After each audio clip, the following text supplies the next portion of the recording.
Okay, Wally, whenever you're ready. Okay, good morning, good Erev Shabbos, everybody. Since we are in the middle of Adar Rishon, and there will be an Adar Sheni, I wanted to discuss a little bit about the whole notion of the leap year, why we have the leap year, what are the implications of it, how you determine it, some of the halachos regarding it, and some special halachos regarding Purim this year in Yerushalayim, which is very different than normal, as we'll see.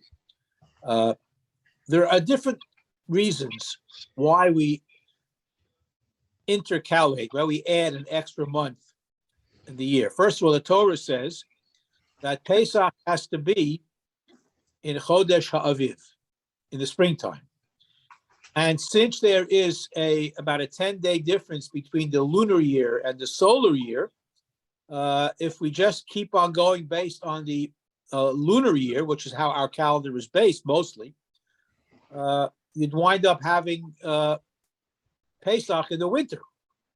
So to avoid doing that every so often, they add an extra month. How they do it, what the circumstances are, what is the nature of that halacha, of Ibur HaChodesh, of adding. First of all, Kiddush HaChodesh, interpreting the halachos of how you determine when a new month begins, is very, very complicated.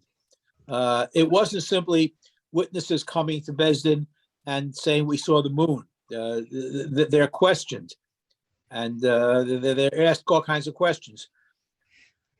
Sometimes the witnesses would come late, sometimes they would come early. It causes all types of issues. To determine mathematically and astronomically when the moon would begin is a very complicated sugya. You have to know math, you have to know astronomy and physics. One of the most difficult areas of halacha is the Rambam's Kiddush HaChodesh.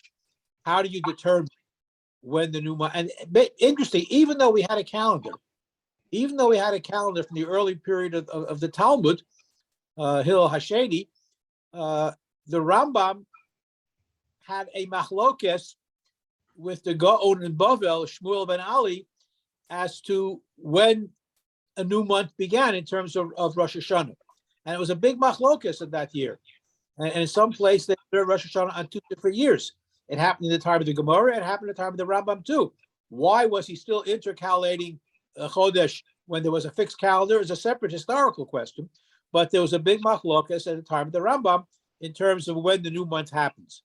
So since Pesach has to come in Chodesh HaAviv, so every so often we add an extra a month. What's the nature of this adding of a month? Is it a mitzvah by itself? Is it part of the mitzvah of Kiddush HaChodesh? Or is it a totally separate mitzvah? Or is it a combination of the two? And the Mefarshim go into great detail analyzing the nature of this mitzvah. There's Kiddush HaChodesh, and then there's Ibur HaChodesh, adding the extra month. You also have other circumstances that would lead Sanhedrin to add an extra month. For example, if there was a public need, if the roads and the bridges had to be fixed in order to allow for Aliyah L'Regel, let's say it was a particularly wet winter, and the roads were in bad shape, and the bridges were need to be repaired. In order for people to make Aliyah for Pesach, they would add an extra month to give the highway department enough time to fix the roads and bridges. Those are one of the circumstances. In terms of, there's also an issue in terms of whether certain crops were ready to be harvested. And then there's also something called Tekufas Teves and Tekufas HaAviv, the astronomical times, which are very, very complicated to determine, are also discussed in great detail by the Mefarshim. We can get very, very deep into the mathematics of it, but it would take us far afield. The halachos of adding a month, according to the Rambam, only applies when there was a Sanhedrin or a Beis Din of Smuchim, people who receive Smucha in Israel, who are authorized to do this. Today we have a fixed calendar to avoid a lot of the problems. So when the Golus was just in Mitzrayim and Bavel, it was easier to send messengers to let them know when the new month begins. But once the Golus spread to Europe and other places, there was a need for a fixed calendar because people wouldn't know when to observe Yom Kippur, when to observe Pesach, and these are Isurim D'Oraisa. So we had to work out a system, which they did. Even though they were still Makadis, interesting, even though we had a fixed calendar, even into the time of the Amoraim, they were still Makadesh Al Pi Re'iyah, even though they didn't have the Sanhedrin of Smuchim, which is a fascinating thing historically. Let's see.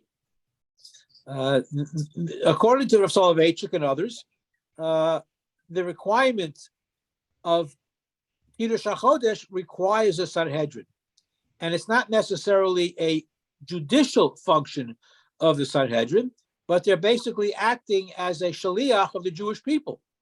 The Jewish people determine the calendar, which is a radical concept. The Jewish people, based on Re'iyah, on the sighting of the new moon, they determine the ebb and flow of the holidays and when the new moon begins. The addition of a leap year also depends on whether or not the majority of the people will accept it, according to the Tosefta. Because Iber Hashana has to be done with the best interests of the people. As we mentioned, the roads have to be fixed, allowing you to observe Pesach in the spring, etc. If there's no Sanhedrin, then the calendar has to be universally accepted by the Jewish people. And everybody has to observe the same dates and the same calendar. Otherwise, you would have, liturgical anarchy, and it would be horrible. So everybody has to accept it. By the time Abai and Rava came on the scene, this was pretty much the way it was. So everybody accepted the fixed calendar, with the possible exception, as I said, of that one case where the Rambam and the Gaon Shmuel Ben Ali differed in terms of when Yom Kippur would occur in a certain year. The lunar calendar, just to give you an idea of the complication here, the lunar month is 29 days, 12 hours, and 793 chalakim.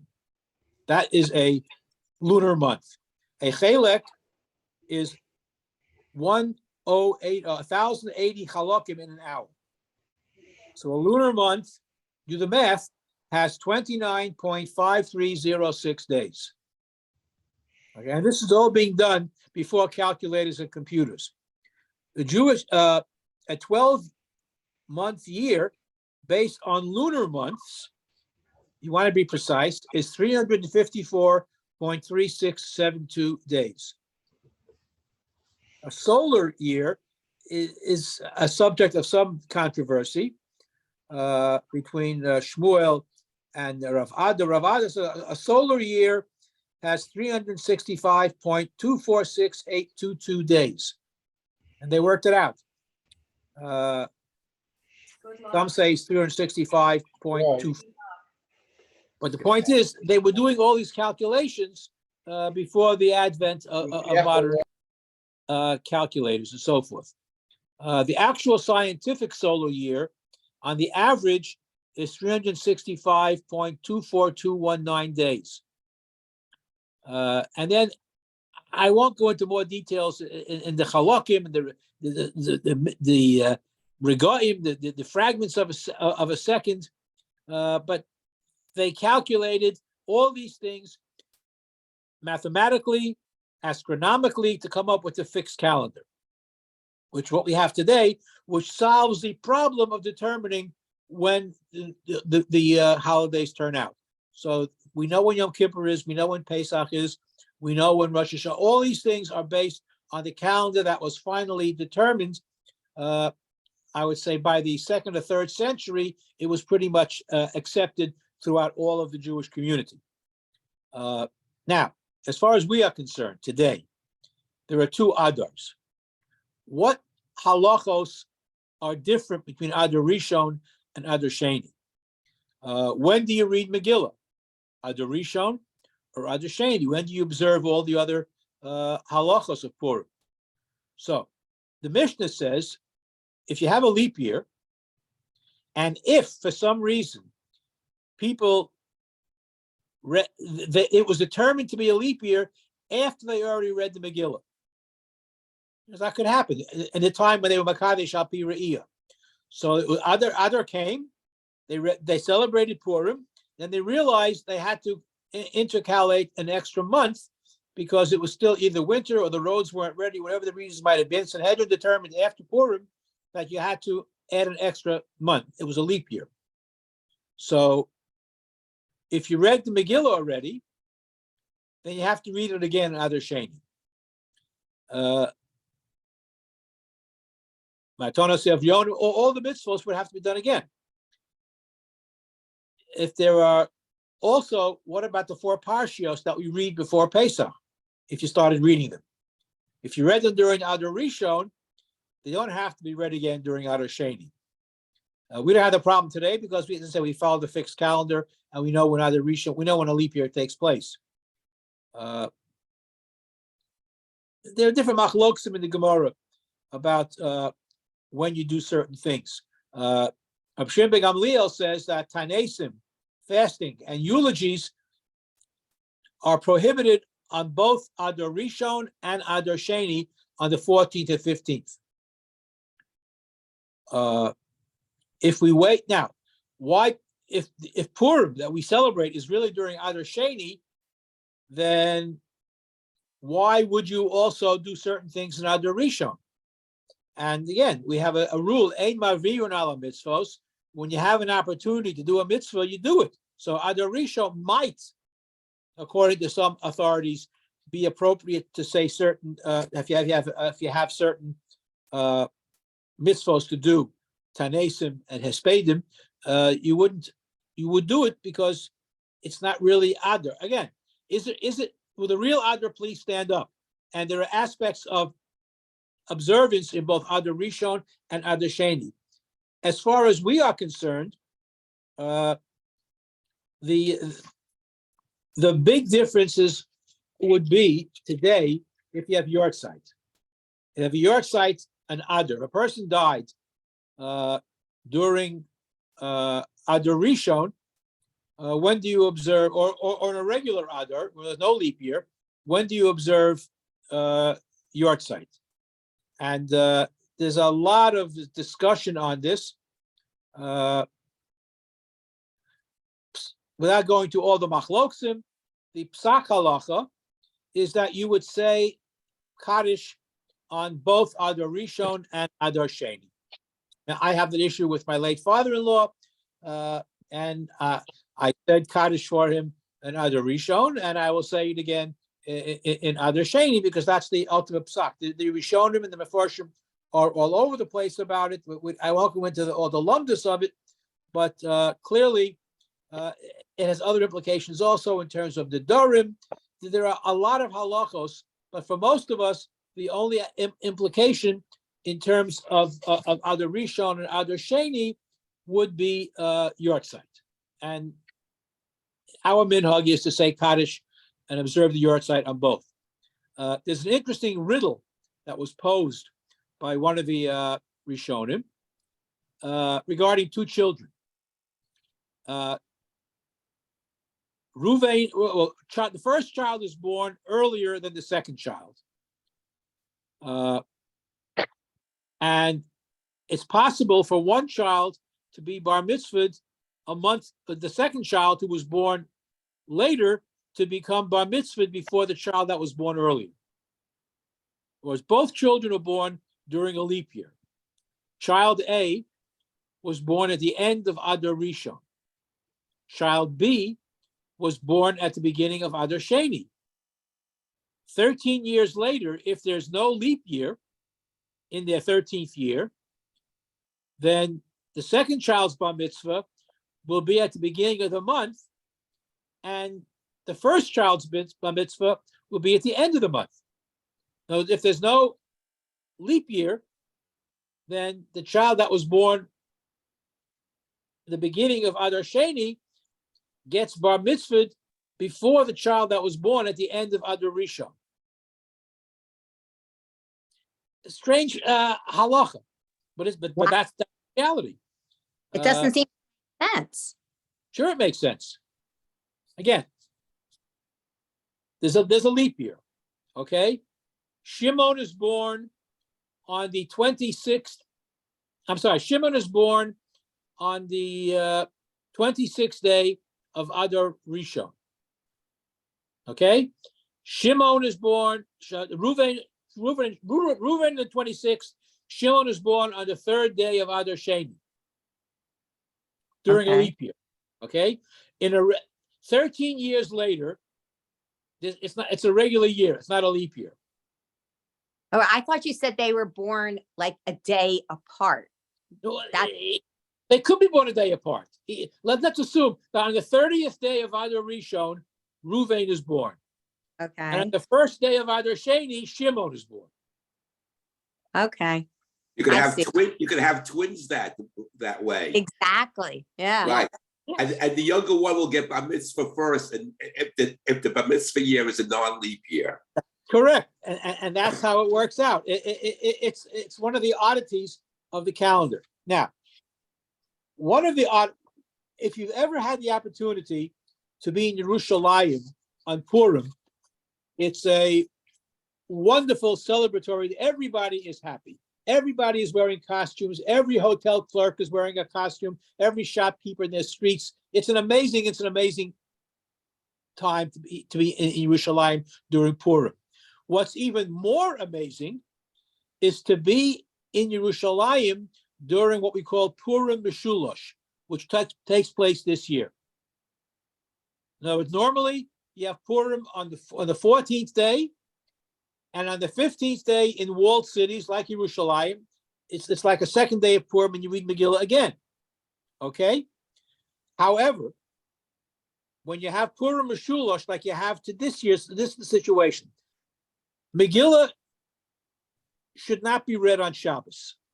Right. So it's Motzei Shabbos. Because you might be carrying, the Megillah, so similar to Shofar. Okay.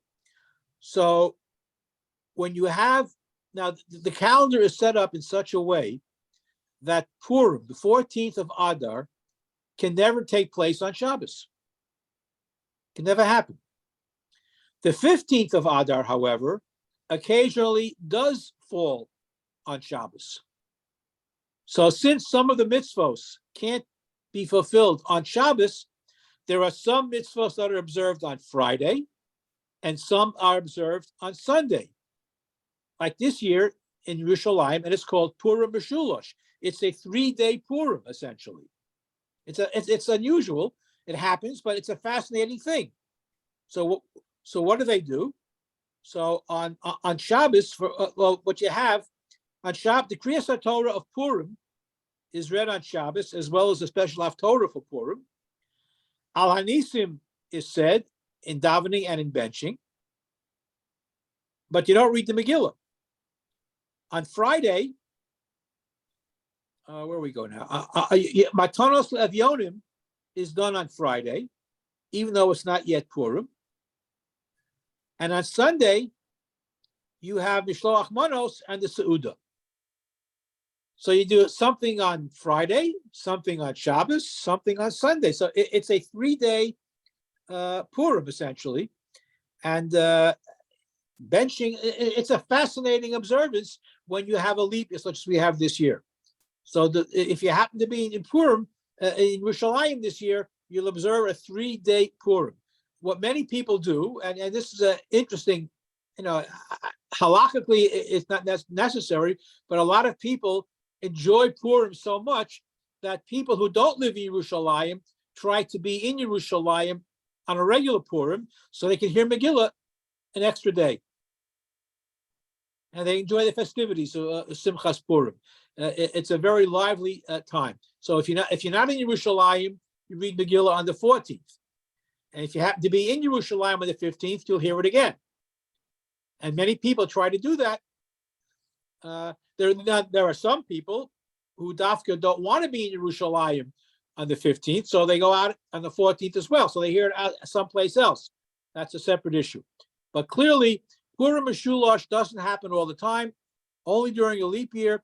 And when the 15th comes out on Shabbos, you have Matanas Yonim on Friday, you have the Kriyas Torah on Shabbos, and you have the Seuda and Matana and Mishloach Manos on Sunday. We do it outside Yerushalayim, obviously on Purim itself, but in Yerushalayim, that's why it's called a 3-day Purim Mishulash. It's a fascinating thing as part of the calendar. The calendar is fixed, so that certain things don't occur on certain days. However, the mathematics and the astronomy, the Rosh, for example, who was certainly a big Talmud Chacham, he had trouble understanding the Rambam's Kiddush HaChodesh. It's very difficult. And if you look into any published Rambam today, in the section, you have all the diagrams of the shape of the moon and the sky and so, and it's very hard to understand unless you have a good grounding in astronomy and mathematics. The Rosh commissioned one of his students, Yitzchak Yisraeli, who was an astronomer, to write a sefer so that the Rosh could understand the Rambam. He told all of us, the same name of the sefer, that the Rosh could understand the Rambam's Kiddush HaChodesh. So it's not a simple matter. We're very lucky that the Chachomim took care of this early on in the Amaraic period. So we have a fixed calendar. We don't have to worry about all the problems. And especially now that Bnei HaGolah, the people in the outside Eretz Yisrael, people that in the diaspora are very far flung. It's not just a question of sending torches to Mitzrayim and Bavel. Clearly, it would be more difficult today to notify people when Kiddush HaChodesh takes place in Yerushalayim. So therefore, we have the fixed calendar to help us. Wally, Yes. I'm looking at the calendar. Purim actually comes out on Sunday. Yes. Here. In Israel also. The 14th is the 14th. So Shushan Purim is Monday. So Shushan Purim is Monday. So the Tanis Esther is actually pushed all the way to Thursday. Right. Because we can't fast on Shabbos and you don't want to fast on Friday. Right. I thought this year the 15th came out on Shabbos. No, the 15th is on Monday. I'm looking at the calendar. Right. And then I got my calendar. I was looking at the wrong calendar year then. All right. Either way, but again, we do push off the Tanis. We do push it off because obviously you can't fast on Shabbos. Although interestingly, there is one fast you do on Shabbos. If you have a disturbed dream on Friday night, you fast on Shabbos, which is, I find fascinating, but all right. But clearly, given the facts that the calendar is fixed, it makes our life a lot easier, and we don't have to rely on the Bezdin to Mekadesh al Pi Re'iyah. The fact that the Amoraim still did this in Bavel is an interesting historical fact. I don't know why they did that, since they had a fixed calendar already, but they were still into the early Amoraic period. They were still Mekadesh al Pi Re'iyah, which is problematic on many levels because they didn't have a Bezdin of Smuchim. You didn't have a Sanhedrin anymore. So I don't know how they did that, but I guess the Amoraim did that. In any event. Dr. Greene. Yes. Dr. Greene, I just sent you a picture. Let me explain what it is. You may want to post it. There's a guy who in the community, Adam Ariel, who's an amateur astronomer. He's in a group of people who try to cite the new moon, the first ones to cite the new moon. So he sent the picture that the Chodesh was sighted in Israel. So I sent you the picture of what the moon looks like. It was sighted by Rosh Chodesh 2 weeks ago. And he said there's the whole reason for this group is they know that the Geula is coming. They have to know how to be Mekadesh al Pi Re'iyah. So these are a bunch of guys who look at the skies. And if you look in your phone right now, I sent you the picture of what it was 2 weeks ago. I'll take a look at it. That people are actually learning. People are learning to see how to cite the how to cite the new moon according to the halacha. But, Wow. but the question is, will we go back to Kiddush Chodesh once the Geula happens, since we already have a We fixed will calendar? have to. We will have to because the Chodesh, the year is slipping. It's sliding. If this went around for many more years, Chodesh Tishrei will end up being in November. The calendar is not perfect, so it's pretty good, but the days are moving steadily. We're losing time. That's the problem with this Kiddush Chodesh.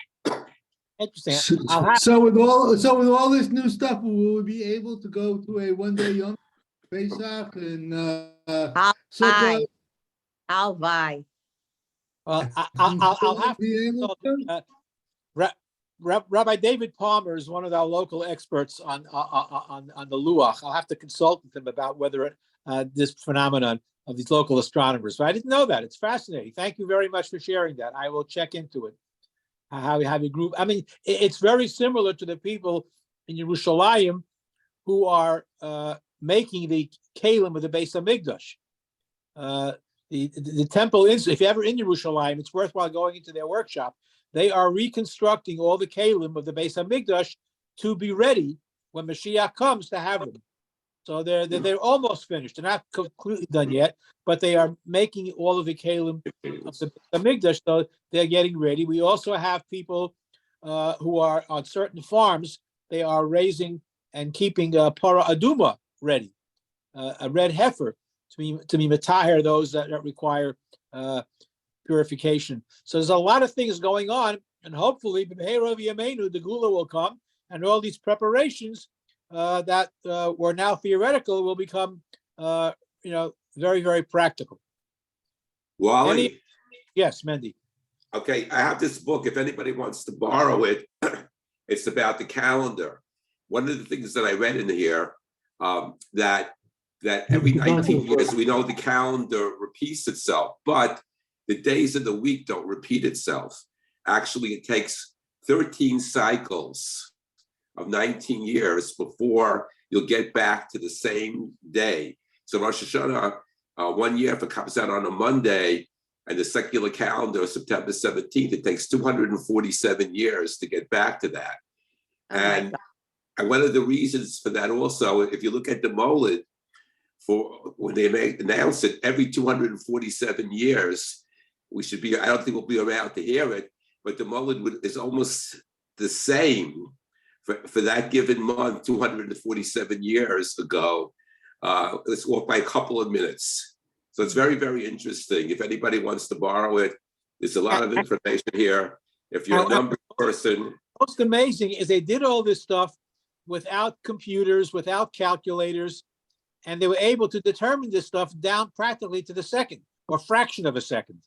Yeah, it's very, very interesting. If anybody wants to borrow the book, let me know and you can borrow it. So it's very interesting. Show the book, raise the book again, just so we can see it. Intriguing world of Jewish time. Thank you. Let's start. Okay, And Doug. All right. Have a wonderful Shabbos, everybody. Thank you. Amen. You